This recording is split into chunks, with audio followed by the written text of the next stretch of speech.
I call the member for Dunkley. Thank you, Deputy Speaker. I'm incredibly proud to be a parliamentarian. I'm incredibly proud to represent my community of Dunkley.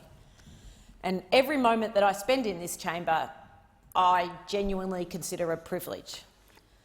It's been hard over the last few days and the last few weeks, perhaps even over the last few years, though, to always feel proud about how politics is played out in this place.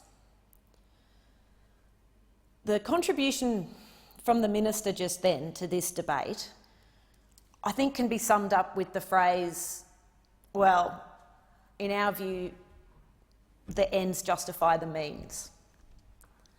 And most of us were taught pretty early on that the ends don't always justify the means. And actually, if you want to be a real leader, if you want to be part of a government that leads a country, that has the country's trust, that people can look at and say everything they do, whether I agree with it or not, is done with the best intentions, with integrity, with morals and with ethics. You know, if that's what you want to do, then the means matter. They matter as much as the ends. No one is saying that a program that delivers funding to help communities be safer is a bad idea. The member for Shortland wasn't saying that grants legitimately given, having gone through a proper process with integrity that help communities feel safer and be safer, shouldn't occur. What the member for Shortland has said, what we're saying is that the way in which those programs are administered matter. That's the point of this debate. That's what people speaking on the government's side should be trying to grapple with. You know, that's why the Auditor-General is so important. That's why we should have an integrity commission in our national politics. That's why we have processes in this parliament that are supposed to be about scrutiny, that are supposed to be about debate, because it's not just the ends that matter, it's the means. And it's particularly so when we're talking about taxpayers' money, when we're talking about getting elected to run a country.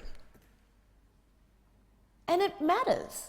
I mean, it's why, before COVID hit, there'd been decades of serious decline in this country in Australians' trust in government and their belief in, of all things, the democratic process.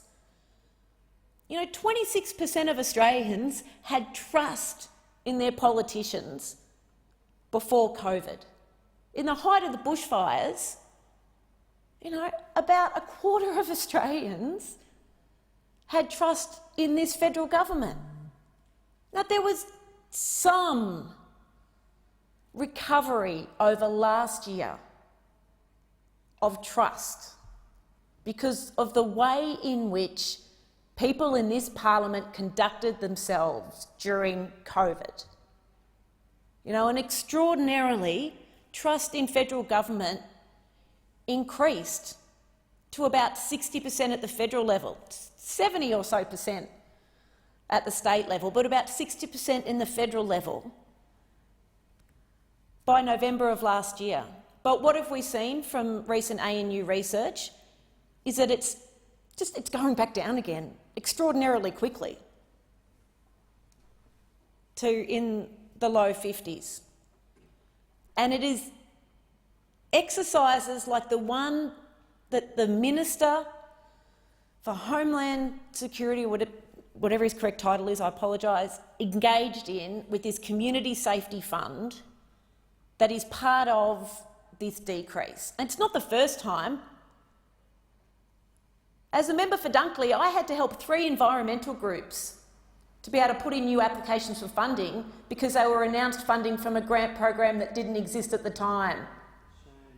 Right? This is why The this is member's important. time has expired.